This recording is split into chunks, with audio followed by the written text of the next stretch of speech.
할렐루야. 좋으신 하나님께 여러분과 같은 마음으로 영광과 찬송을 올려드립니다. 여러분 모두를 예수님의 이름으로 축복합니다.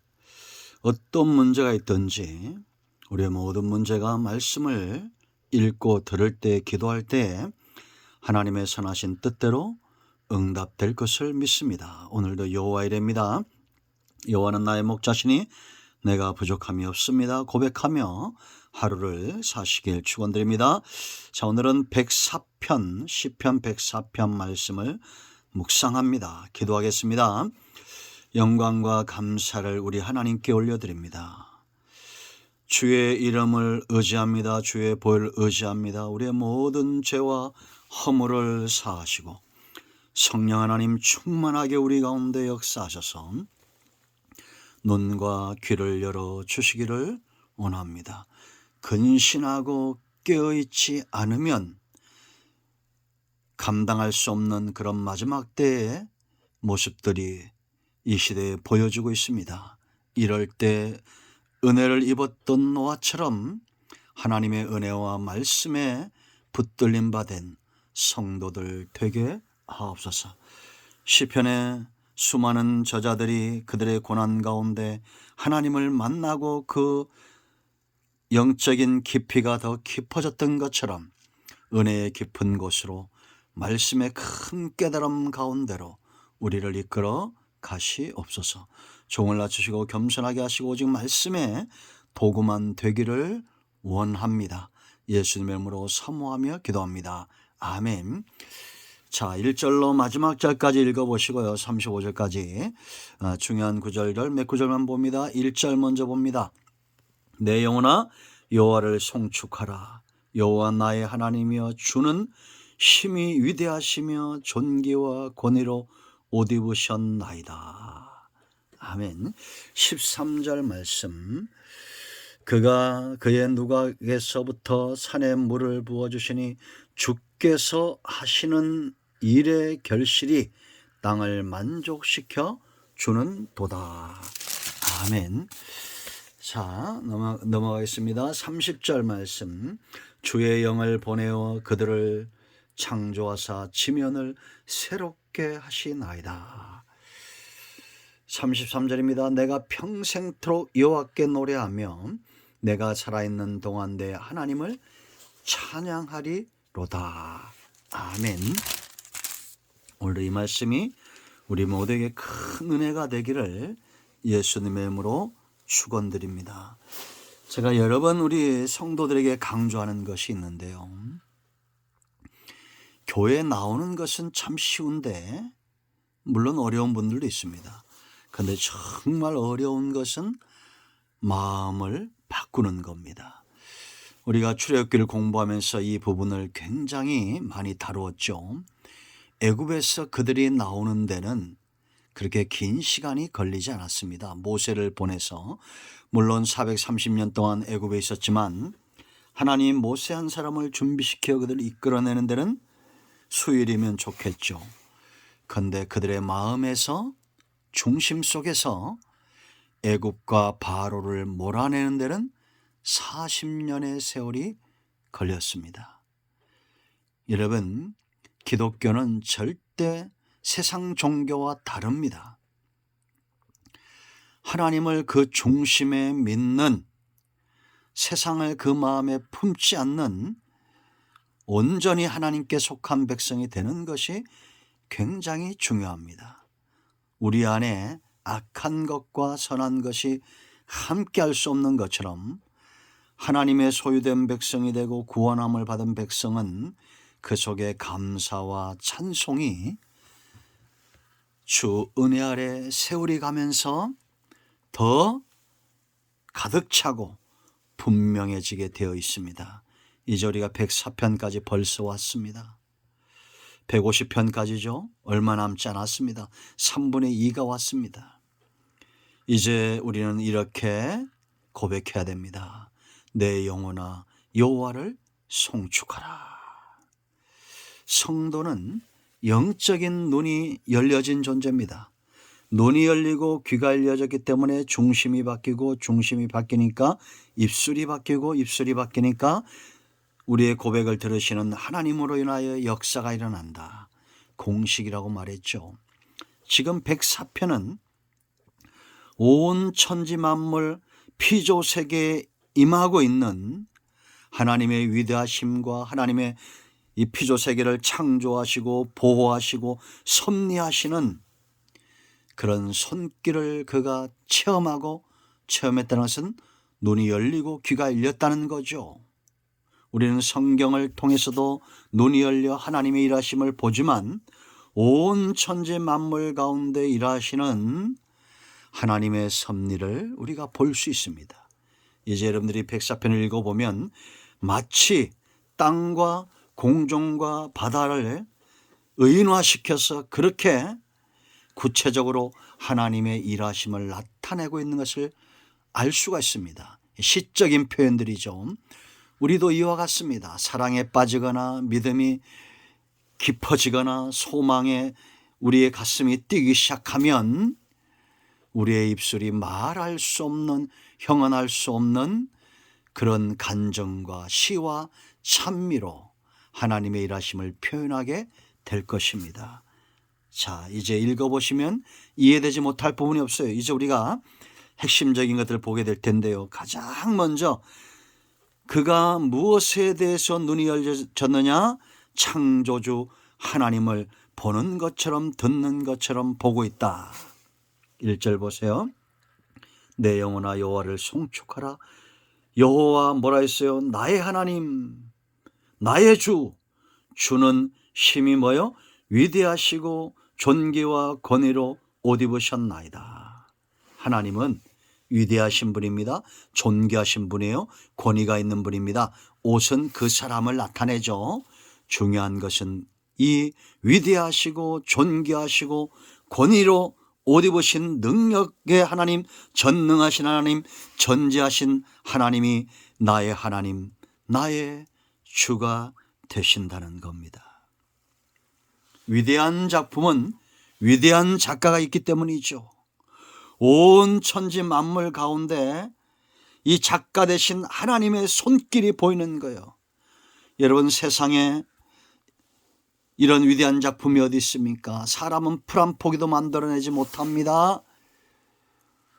그 가운데 가장 위대한 존재는 바로 사람이죠. 이 사람을 하나님의 형상대로 창조하신 겁니다. 하나님은 위대하신 분입니다. 존귀하신 분이에요. 우리가 하나님을 송축해야 될 가장 첫 번째 눈이 열린 자들의 찬송의 제목, 위대하신 그 하나님이 나의 하나님, 나의 주가 되신다는 겁니다. 두 번째, 이제 5절로 30절까지는 하나님의 이런 창조와 보존과 섭리, 이건 떨어질 수 없어요. 하나님은 창조만 하시는 분이 아닙니다. 그걸 보존하시고 섭리하시는 분입니다. 이렇게 하나님이 창조한 피조세계를 보존하시고 섭리하실 때에 어떤 현상들이 나타나느냐? 흔들리지 않습니다. 땅도 흔들리지 않고 공중도 흔들리지 않고 바다도 흔들리지 않습니다. 모든 것이 질서정연하게 움직이고 있다라는 겁니다. 그것이 바로 5절로 30절까지의 내용들이에요. 읽어보세요, 여러분. 5절에 땅에 기초를 놓으셨다. 그러므로 하나님이 땅에 기초를 놓으셨기 때문에 하나님으로 인하여 영원히 흔들리지 않는 겁니다. 여러분, 7절 8절 보세요. 여러분, 꾸짖으신다. 주께서 꾸짖으시니 물은 도망하며. 여러분, 사람이 꾸짖는다고 물이 도망합니까? 아니죠. 그건 하나님의 능력을 말하죠. 물을, 우레소리를 하나님이 다 이렇게 사용하신다라는 겁니다. 바람을 자기 사신으로, 불꽃을 자기 사역자로. 4절 말씀. 이런 하나님께서 생명 있는 것과 생명 없는 것들을 다 운행하시는 겁니다. 그러니 흔들리지 않죠.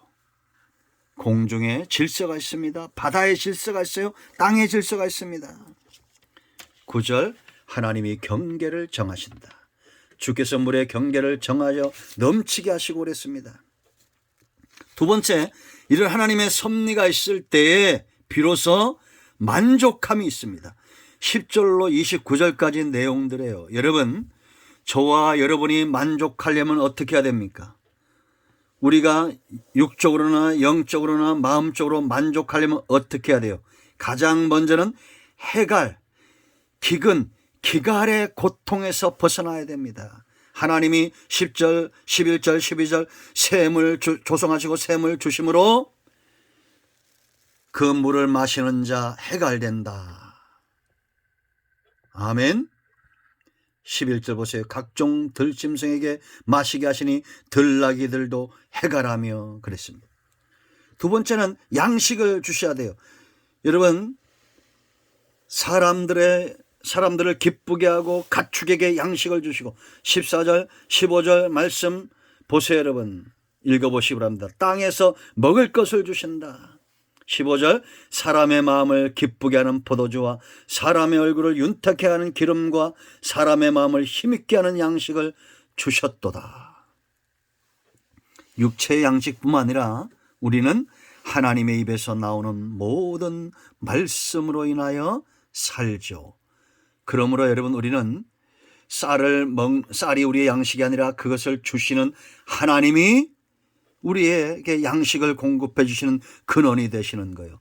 공중의 새들도 여러분 14절 15절 읽어보시면 됩니다. 29절까지 양식을 주신다. 그 다음에 거처를 주시는 거예요. 피할 곳 피난처를 주시는 겁니다. 그래서 17절에 새들이 그 속에 깃들이며 학은 잣나무로 집을 삼는도다. 높은 산들은 사냥을 위함이며 바위는 너구리의 피난처로다. 여러분, 하나님께서 공중의 새에게도 거할 것을 주시고 산들에게도 사냥들에게도 거처를 주시고 너구리에게도 피난처를 주시는데 하나님께서 저와 여러분에게 거처를 주시지 않을까요? 염려하거나 근심하지 마십시오. 우리가 거할 곳을 이미 하나님은 이 땅에도 천국에도 예비해 놓으신 줄로 믿습니다. 그런가 하면 왜 만족하느냐? 수고의 노동을, 이게 중요한데 23절 보세요. 여러분 23절 말씀 보면 사람은 나와서 일하며 저녁까지 수고하는도다. 어떤 영혼이 만족함을 누린지 아십니까? 땀을 흘려야 돼요. 죄인들은 아담과 하하가 받았던 해산의 수고와 땅에서 수고하는 땀을 흘리는 수고, 그것이 우리를 만족하게 하고 수고한 대로 먹게 하는, 하나님을 경외하는 자들은 절대 불로소득을 위하여 노력하지 않습니다. 사기치지 않고 세상의 방법대로 살려고 하지 않습니다. 그들은 아침부터 저녁까지 수고하는 겁니다. 돈이라고 해서 다 돈이 아닙니다. 여러분들에게 만족을 주는 재물이 있습니다. 내가 땀을 흘리고 하나님을 경외함으로 정직하게 수고하여 노동의 대가를 받은 것들이 우리로 하여금 만족하게 한다. 세 번째, 하나님의 섭리가 있을 때 어떤 일을 주시냐? 30절 보세요. 여러분, 주의 영을 보내어 그들을 창조하사 지면을 새롭게 하시는도다. 하나님의 영, 생기로 새롭게 되는 거죠. 흙덩이였던 사람에게, 아담과 하와에게 생기를 부어넣어 주심으로 생명이 되죠. 하나님의 영이 운행하실 때 참 만족이 있는 거예요. 그러므로 이것을 깨달은 시인이 이제는 하나님 앞에서 소원하는 겁니다. 31절로 35절, 평생에, 33절의 핵심이죠. 평생에 하나님을 찬양하겠다. 왜 찬양하느냐? 31절, 하나님의 영광이 영원하기 때문이고, 32절, 하나님의 통치가 체험되기 때문이고, 지금 이 순간에도 매 순간 그가 땅을 보신 즉 땅이 진동하며 산들을 만지신 즉 연기가 나는도다. 우연은 없다는 겁니다. 하나님의 통치가 체험되지는 거예요. 34절, 기도에 응답하시기 때문에. 35절, 악인들은 마침내 소멸되기 때문에 우리는 평생에 하나님 편에서 하나님을 찬양하는 저와 여러분이 되어야 될 줄로 믿습니다. 오늘도 이 말씀을 통해서 여러분들의 눈이 열려지기를 축원드립니다. 우연은 없습니다. 바람도 물도 산도 모든 피조세계는 하나님의 말씀대로 운행되어지고 있다. 눈이 열려 하나님을 바라보시는 여러분의 삶에 감사와 생명력과 은혜가 풍성히 넘치기를 축원드립니다. 기도합니다. 예수님의 이름으로 기도합니다. 이 말씀대로 되게 하여 주시옵소서. 오늘도 말씀하신 하나님을 찬양합니다. 우리 가운데 마음이 상한 자, 병든 자 치유하시고 회복시켜 주시기를 원합니다. 예수님의 이름으로 사모하며 축복하며 치유하며 기도합니다. 아멘. 할렐루야. 응답이 여러분 모두에게 임하였습니다. 아멘.